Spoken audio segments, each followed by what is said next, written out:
Ma'am এবং আমার সব কলিগসদের আমি ধন্যবাদ দিই যে এই প্রোগ্রামে আমাকে পার্টিসিপেট করতে দেওয়া হয়েছে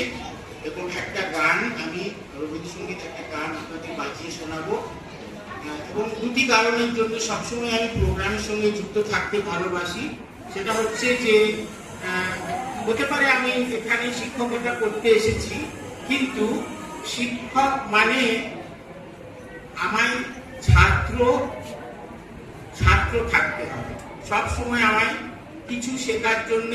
প্রস্তুত থাকতে হবে। সেই জন্য আমি সবসময় নিজেকে মনে করি যে আমি একটা ছাত্র। এবং এই মাউথওয়ার্কিং বাজাতে যে আরম্ভ করেছিলাম তখন একেবারে কিছুই জানতাম না, কিন্তু পরবর্তীকালে আমি দেখলাম যে ছাত্র হিসেবে অনেক দূর এগোতে পেরেছি এবং আজকে আপনাদের সেটাই একটা নমুনা পেশ করছি, একটা রবীন্দ্রসঙ্গীত বাজিয়ে আপনাদের